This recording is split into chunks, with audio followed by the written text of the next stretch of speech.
We acknowledge that Tri-Cities Community Television operates on the traditional, ancestral, and unceded territory of the Quaquitlam First Nation.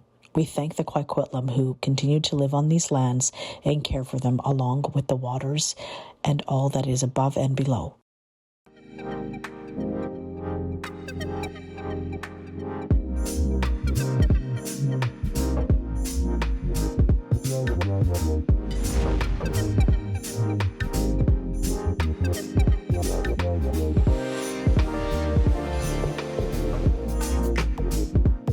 Hi there, it's Cathy Cena with Tri-Cities Community Television, and we are at Poirier Library today, and we'd like to thank the library here in Coquitlam for donating this space to us. And we continue our election series with up for re-election. Amy Lubik is here with us today, and she is running for the city of Port Moody. Welcome to the studio, and thanks for being here. Thank you so much for having me. Of course. So Amy, let's just jump right into it. Why are you running again for the city of Port Moody? Well, I mean, the short answer is I think we've accomplished a lot of really good things in Port Moody. You know, we are one of the only communities in the Lower Mainland that is actually growing our tree canopy. We have a lot of affordable housing on the go, but at the same time, there's more to do. You know, we hear, obviously, affordability continues to be a priority for our community, expanding parks and green spaces, as well as looking at infrastructure. So things like family practices that our residents need. Mm-hmm, exactly. What's one issue that you believe matters most to Port Moody residents right now? What are you hearing? It's very hard to say just one. I do think affordability is something that is on everybody's minds right now.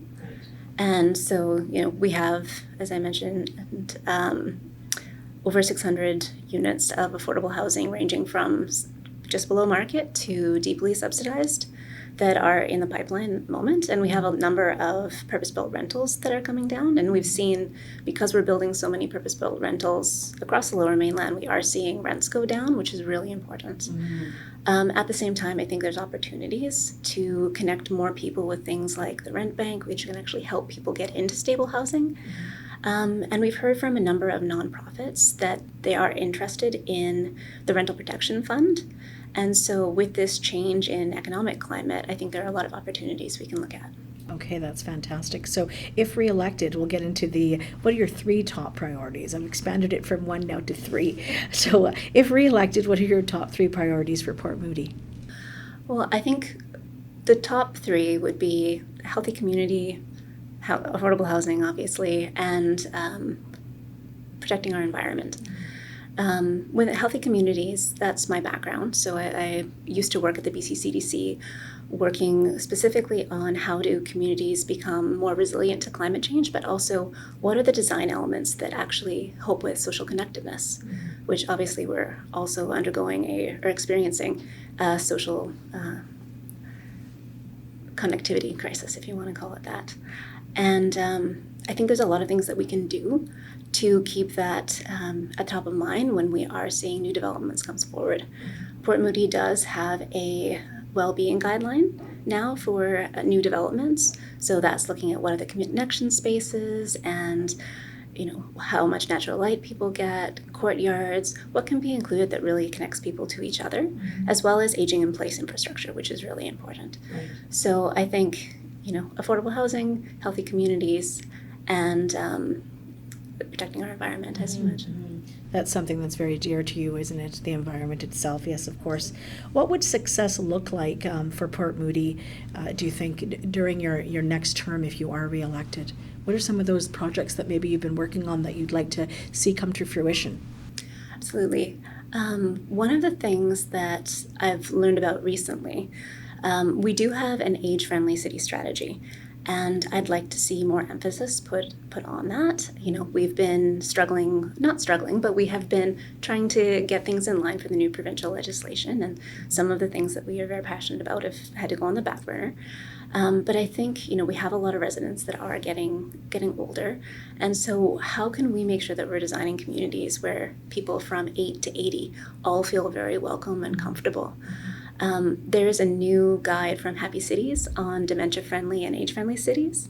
And so I know our staff are looking at that. We've brought it to the Seniors Focus Committee.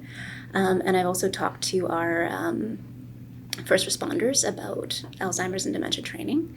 But there's a lot of really cool things in that book around even using public art for wayfinding for folks, as well as having really interesting architecture that people can help with wayfinding. And we all love interesting architecture. Right. And I think that those are some of the things I'd really like to see. That's fantastic. What are your thoughts on density development and infrastructure and keeping pace with the growth of the city? I did hear earlier that by 2050 we'll have 74,000 residents living in Port Moody. So how are we going to support that infrastructure coming in?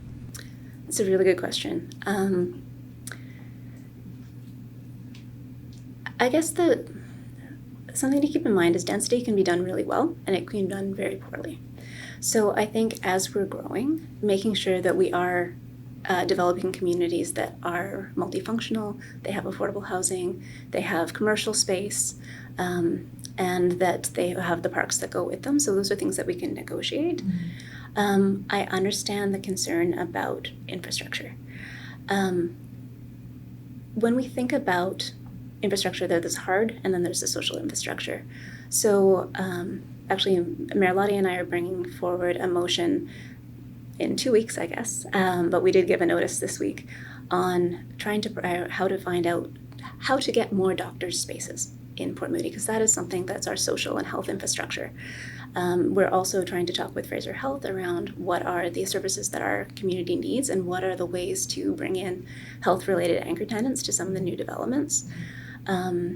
We have been petitioning the school district to make sure that schools keep up with growth as well, because usually by the time we get to the population that would trigger a new school, by the time we get to that, there's way more students than needed in the first place. We are looking to include as much daycare as possible in new developments. Right. In the last 8 years, we've had about 1,600 new childcare spaces, and there's there's over 500 in the works. So those are the social infrastructure. As far as parks, I think with the, again, economic downturn, there may be more opportunities to expand our parks. We have added some more we've added some more parcels, I should say, to Kyle Center. So expanding that campus, as well as some of the parks up in the western parts of Port Moody. And, we have put expanding Rocky Point in the official community plan. Right. So I think those are some of the pieces of infrastructure that folks are worried about. When it comes to pipes and things like that, that's harder, and that does tend to come with development. But our city staff are looking at green infrastructure, which also prolongs the life of the infrastructure that we have, like the pipes and waterworks and things like that. And that's very important both for our, maintaining green space and enhancing our environment, but also prolong the life of that infrastructure. Traffic is harder because we can't really expand the roads too much more.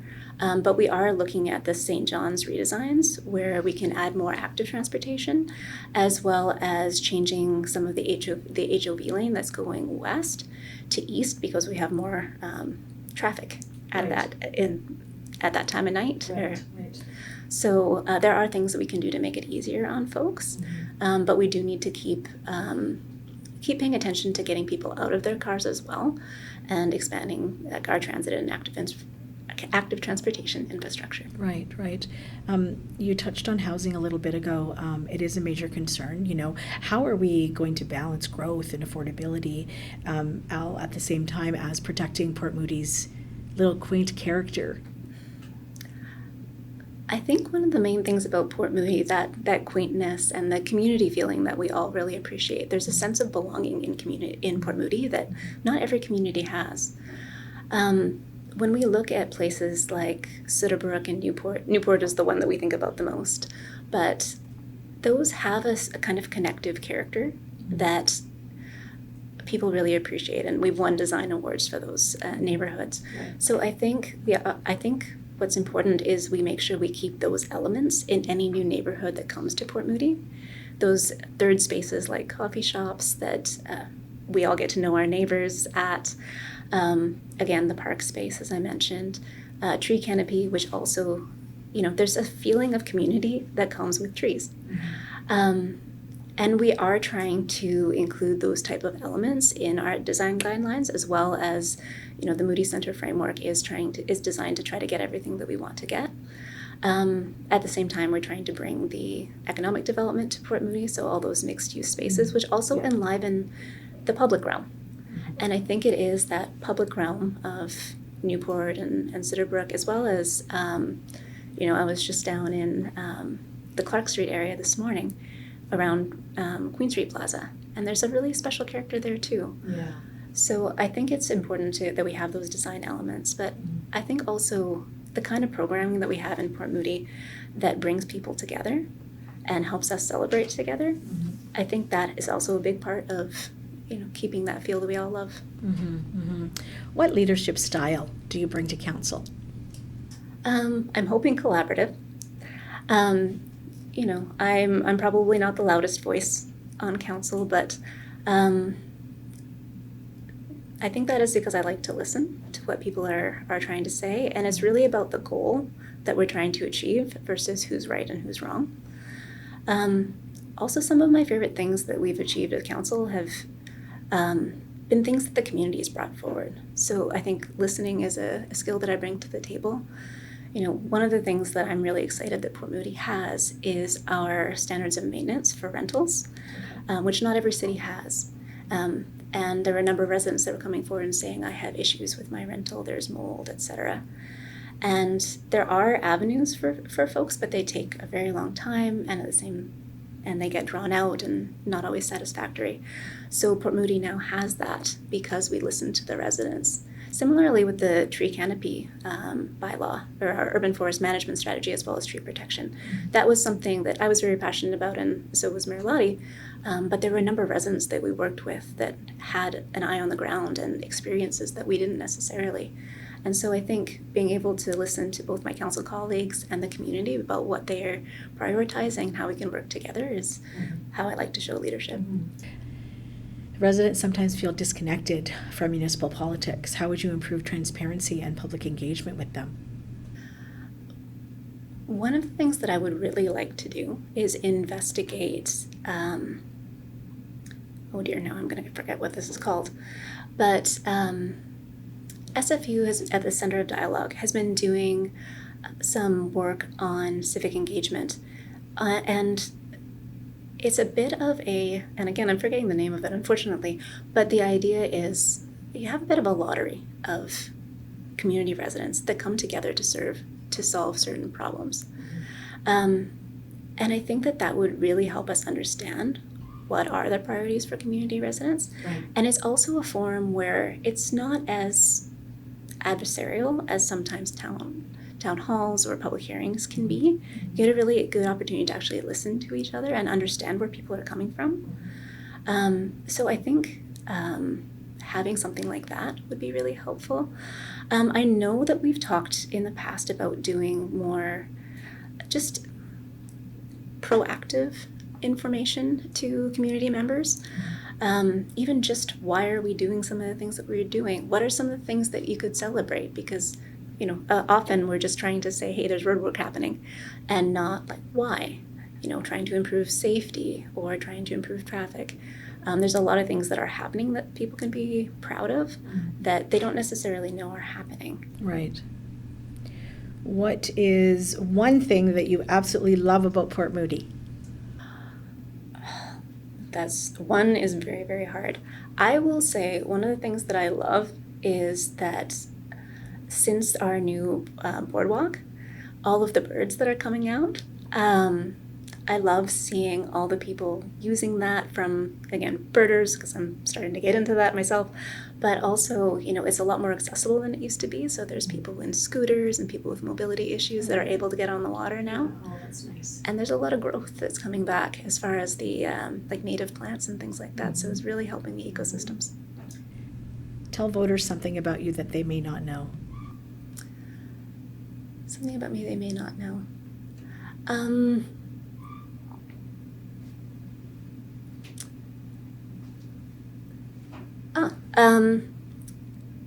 So recently, in the last couple of years, Port Moody has a new program where you can adopt a boulevard garden. So if your strata lets you, you're able to basically fill the boulevard with dirt, plant whatever you like, as long as it doesn't block your views of traffic, obviously. Right. And recently, Councillor Egdrap and I decided to do that because there wasn't a huge uptake, so we wanted to show people, hey, you can if you want. Yeah. Especially because there's such a huge lineup at the community gardens. And it's been really wonderful to do that, Okay. to have that garden. And it has really helped with connections to the neighbors if you're out there watering or Yeah. planting. And they're like, hey, could I do that? So it's on one of the boulevards in Port Moody. I see. So you've adopted that essentially, and you're making it your own, where you're planting flowers. What are you planting there? We have flowers, we have kale. We're trying to make it a English country garden, so it's just whatever we felt like at the time. Oh my goodness. And yeah, so I guess what you don't know is I'm an obsessive gardener. Okay. But really, part of the reason why I enjoy the Boulevard Gardens is it's really a community builder. And it's been really great to see people come by and say like, oh, hey, what is that? Or can I do that? Where is it? It's right between Sitterbrook and Capilano. Oh, okay. Okay, great. If you were talking to voters right now in 1 minute or less, why should they vote for you again, Amy? I think because I keep the health of our community members at the forefront of our decision making. That is my background as a healthcare professional. I went from cancer research into public health because I wanted to help people stay healthy, not just fix them when they got sick. And that is also why I got into politics, because it is the things like our housing and our access to green space, our community connectedness that actually keeps us healthy. And not just the absence of disease, but it helps us thrive. And that is what I hope for all Port Moody residents, and that is what I hope I bring to the table. So I'd like their votes this year in order to keep doing that. You're listening to Amy Lubik today, up for re-election in the city of Port Moody, and she would like your vote on October 17th, and she believes in healthy communities, and something we didn't know about her is she's an avid gardener, so I look forward to seeing her garden on one of the boulevards in Port Moody itself. I'm Cathy Cena. Thanks so much for watching. Until next time, Tri-Cities Community Television.